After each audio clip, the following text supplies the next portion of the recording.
Ubisoft announced that Attack on Titan is coming to Assassin's Creed Shadows. And on the surface, yeah, sure, okay. I'll say, sounds like a fun crossover. Attack on Titan is a pretty good little anime. But the more you look at it, the more it feels like Ubisoft is scrambling and they're just not innovating. Like, who gives a crap about Assassin's Creed Shadows? We tore it up left and right before it came out.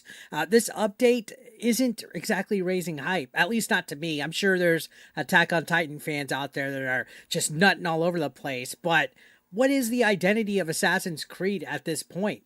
Ubisoft's financial situation is also pretty interesting considering everything that just happened not too long ago, like the stocks literally being frozen. And now we got to question what's going on with Assassin's Creed Shadows. Are we going to start to see more of these crossovers and weird updates? And I don't know. It's just kind of all over the place. But I also wanted to talk about where modern AAA gaming is heading. So here's the deal, guys.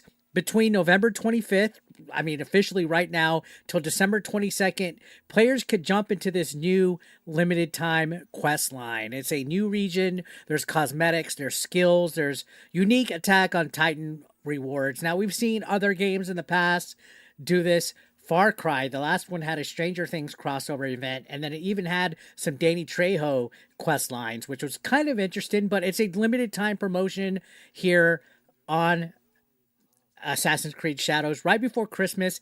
It's clearly designed to drive purchases. They want to sell some copies, they want some engagement.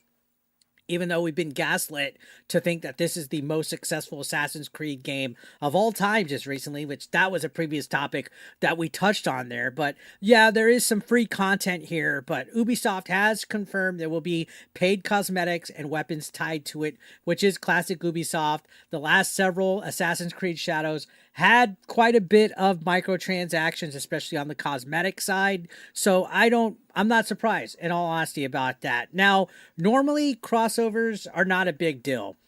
Fortnite does them constantly. In fact, I'm a big fan of the way Fortnite does them. I like all the Dragon Ball Z and Fortnite and all that gets put into Fortnite, and Call of Duty even does them. They had Beavis and Butthead not too long ago.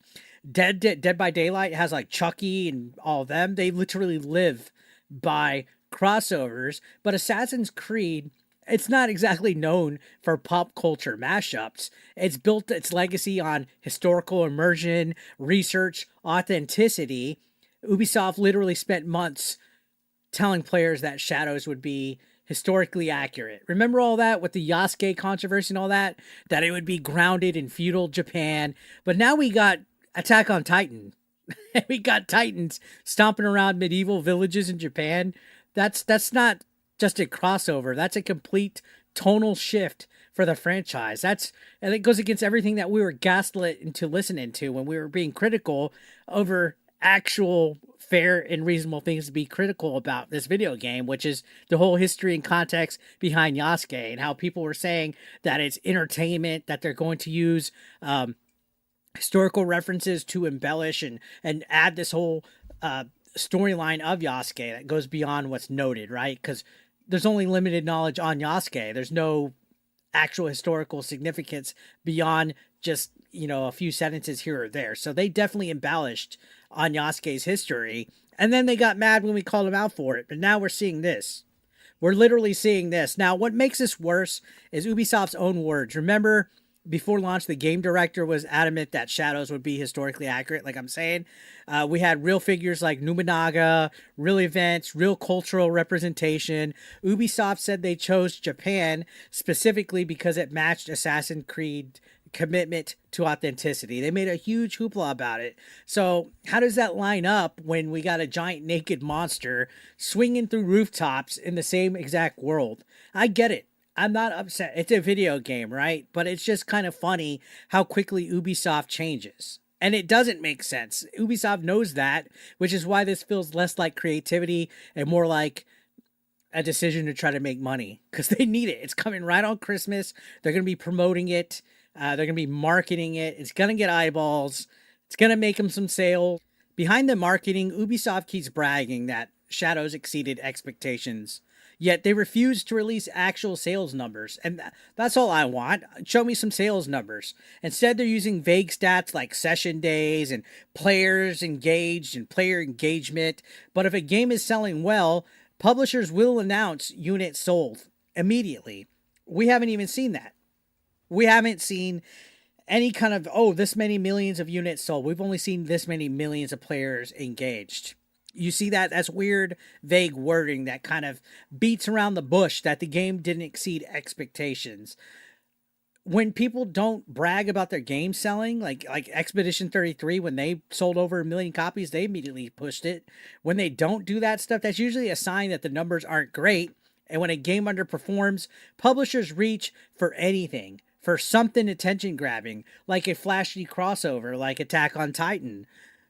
Now, this is an industry trend, and even though I am a Fortnite fan, this is the Fortnite trend. Once Epic proved that crossovers print money, every publisher wanted a piece, guys. Not because it fits their world, but because it's profitable.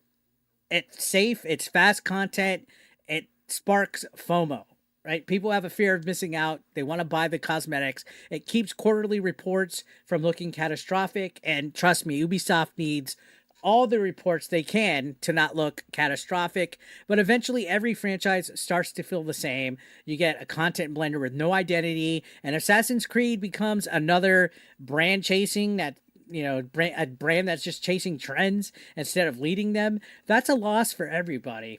Not that I was really pulling for Assassin's Creed Shadows, but here's the uncomfortable truth that Ubisoft refuses to admit. They won't acknowledge that players are owning the actual game, Assassin's Creed Shadows, and they're not even downloading the free DLC. That means people are checked out of it. That means people don't care to continue. Shadows didn't fail because of one character, even though it is debatable with Yasuke, or a setting. It failed because the experience didn't stick. It didn't land right. It didn't hit me in the fucking balls. It didn't make me want to sink my teeth. The gameplay just didn't resonate, guys. Plain and simple.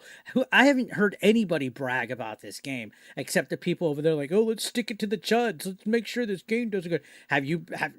Brag about the game to me besides, oh, it's okay. All right. The world didn't feel exciting, and Ubisoft trying to distract from that instead of fixing it just makes it worse. You're distracting with this crossover, and I'm not trying to sound real bitter about it and stuff like that. This crossover isn't really about Attack on Titan, guys. It's about their future. Can a company that's lost player trust and diluted its franchises and monetize every single thing they make find its way back to prominence? Or is this the final step towards turning Assassin's Creed into a themed storefront, even more than it already is, instead of a meaningful series? I think we'll see. We'll even see if this hits. Maybe I'll have to put my foot in my mouth and this will do good. I don't know. It's a little retarded if you ask me, but I want to hear from you guys. Does Attack on Titan in Assassin's Creed sound exciting to you, or does it cheapen the franchise in general? Are crossovers a fun bonus, or is it a sign that AAA creativity is gone? Let me know in the comments down below. Don't forget to hit that like button to help share this video out to people. And don't forget to subscribe. I'm trying to hit 100,000. I'll see you on the next one.